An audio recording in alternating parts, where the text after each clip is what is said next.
Good morning. Morning, Ali. And welcome to Let's Be Frank. Today we are talking about solitude. I think my original name was a bit longer than that. I think I said the benefits of alone time or something like that, and you summed it up nicely as solitude. Yeah, so why did you want to talk about that? I think, I'm quite comfortable being on my own, and people always find it a bit strange. But I'm an extrovert, but I like being on my own.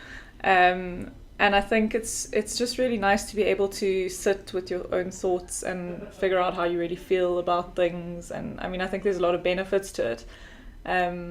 But I also know people who just can't stand to be on their own. They get very depressed and miserable and So have you always been like that? Have you always been comfortable being an extrovert, but also being comfortable by yourself and actively seeking some alone time, or is it something that happened later on in life? I'm not really sure when it happened. I don't think I was always like that. I think I used to get quite lonely, being on my own. But definitely in the past 10 years or so, I've been very comfortable with alone time. I'm one of those people who will go and sit at a coffee shop on my own, and I don't need to be playing on my phone or whatever. If I'm there, I can just sit and enjoy the time and with my thoughts and kind of observing other people, strangers, which is something that I also enjoy doing.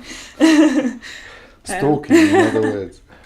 Maybe stalking, yeah. But I'm not sure when or where it happened, but I've realized that it's actually very good to have that time. So you also mentioned that some people are uncomfortable being alone with their own thoughts, get depressed or whatever. I mean, that's not really a term that I would use. But why do you think that is? Why do you think people are not comfortable with their own thoughts? Maybe they don't like their own thoughts. It brings us back to things we've spoken about before, about whether you actually like yourself. Yeah, so those are two different things. Yeah. Like your own thoughts or like yourself.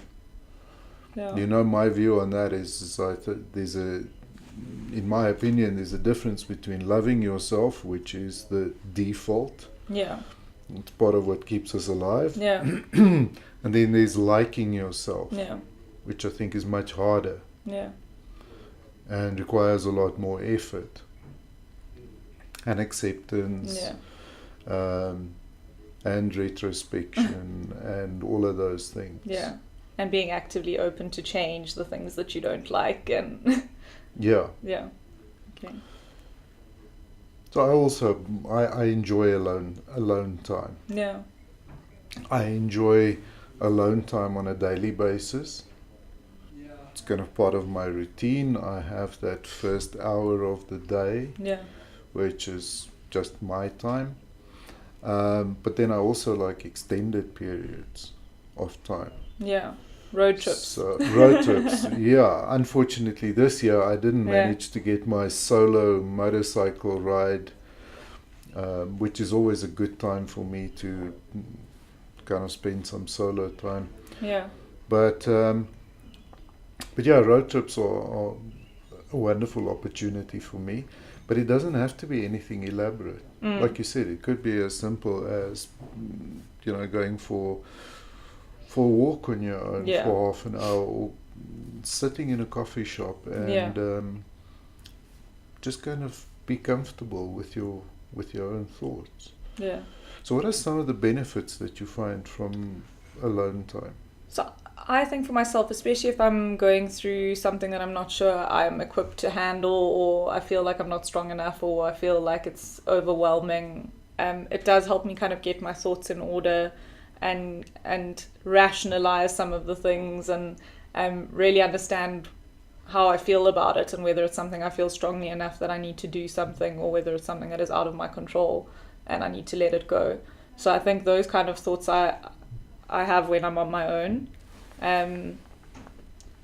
So figuring out what's important to me and whether it's something I need to pursue or investigate or get advice on, or so do you have a specific process that you follow?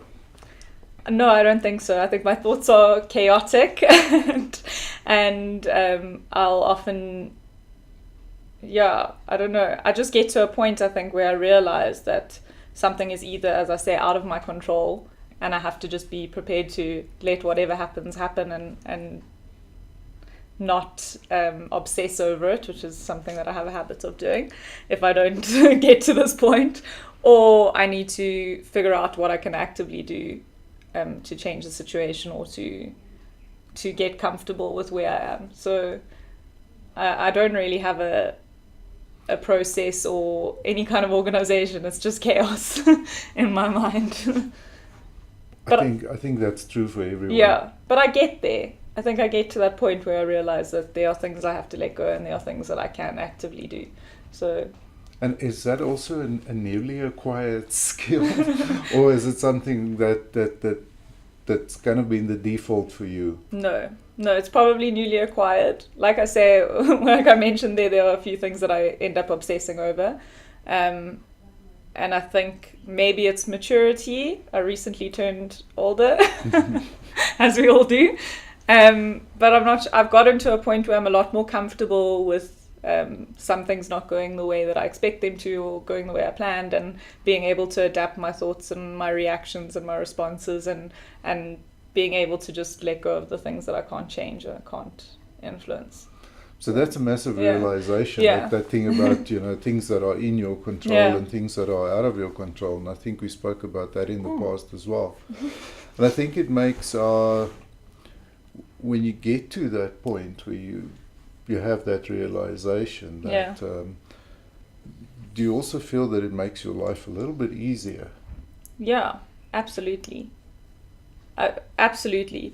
And I think it also helps you be a better person to the people around you, because I've got a very recent example, which I can't go into too much detail about, but a family member of mine is going through a bit of trauma, and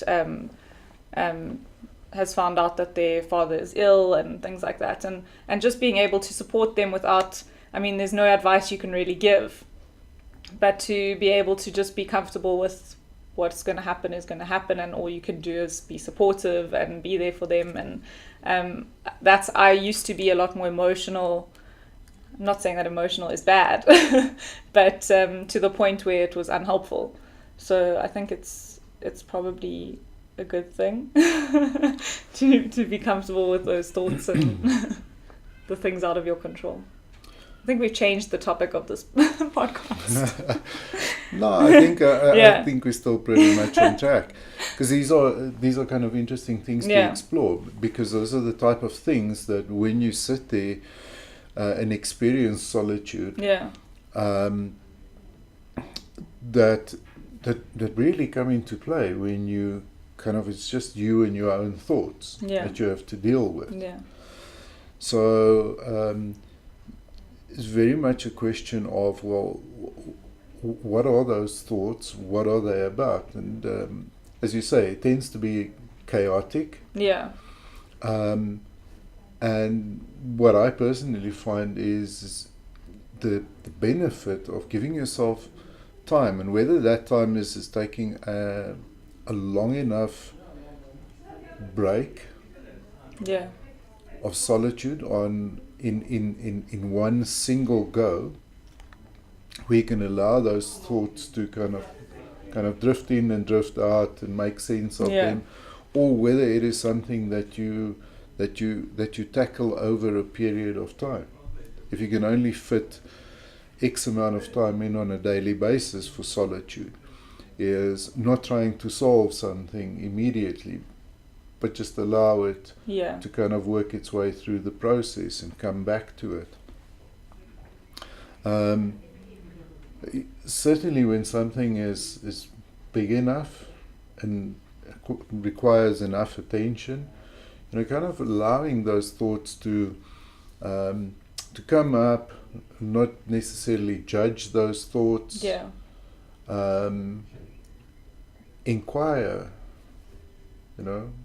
play out some scenarios, look at different perspectives, and then making that clear decision or distinction between these are the things that I have control over, and these are my options, and this is what I can and want to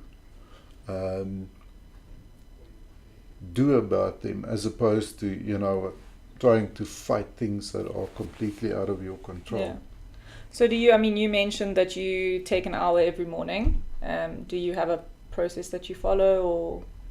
Yeah, I have a, I don't think it's correct to call it a process, it's more a habit. Yeah.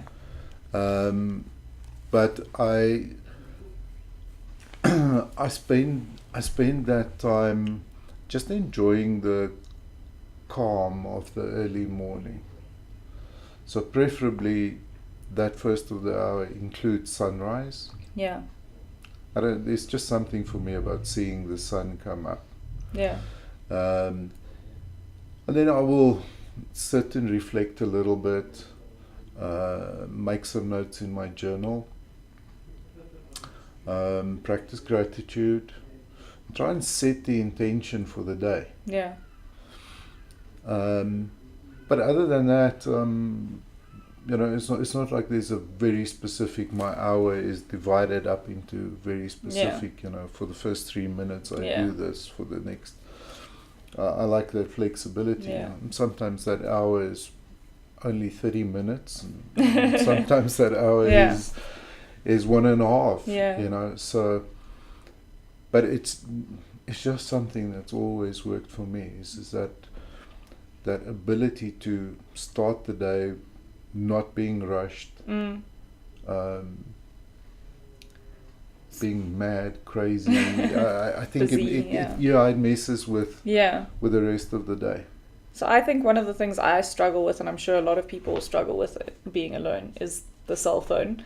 And I think you have to be quite intentioned not to use it during those moments of solitude that you're trying to have, because I find it so easy to get a thought and think, oh, I want to Google that, or I want to know what happened there, and you fall into, as we spoke about last week, the kind of rabbit hole of the internet and the things that you can find, and messaging people and playing games on your phone and things like that. I often get distracted at times when it would probably be a great time for me to just be with my thoughts. Yeah, look, I don't necessarily have a problem with that.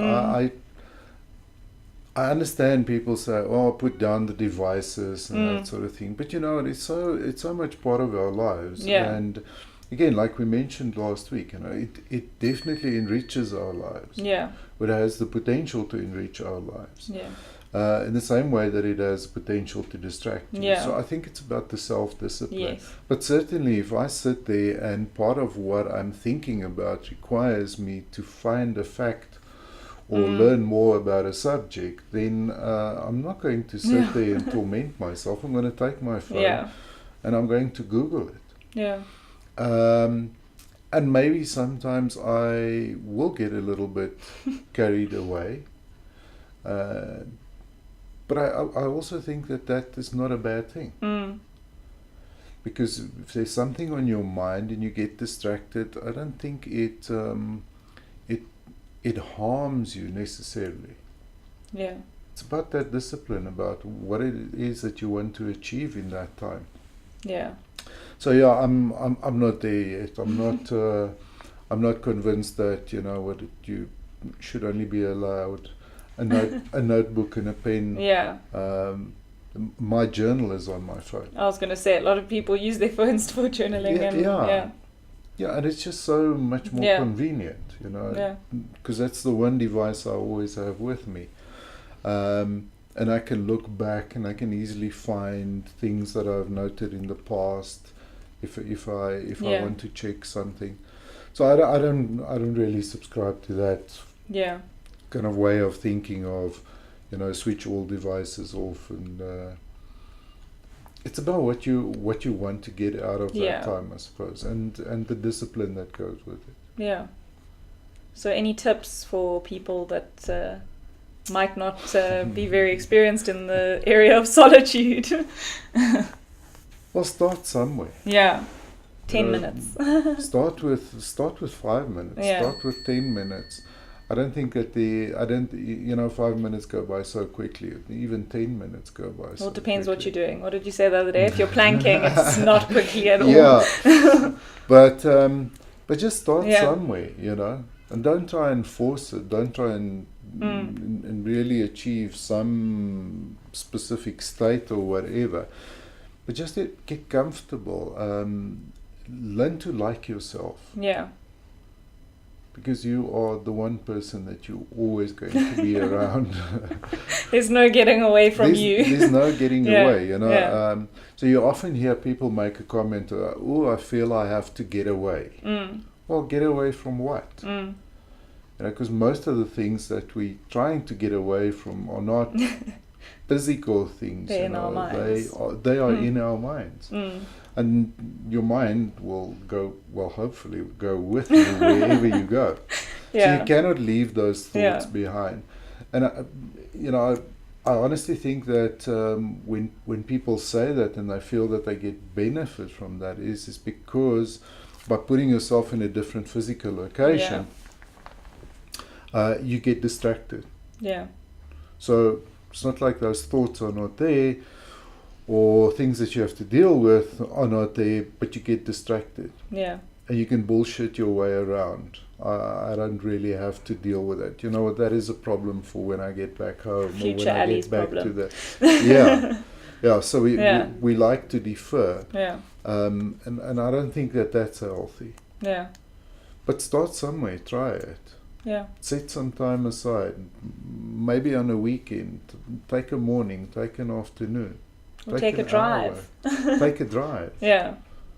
Experience something new around you. I think the value and benefits of putting yourself in a different location, and seeing what that does to your thoughts. For me, there's a real benefit in that. Cool. Well, thank you. And I hope you guys enjoyed this and that you can practice some solitude. Yeah, spend some time alone. Thank you. Thanks.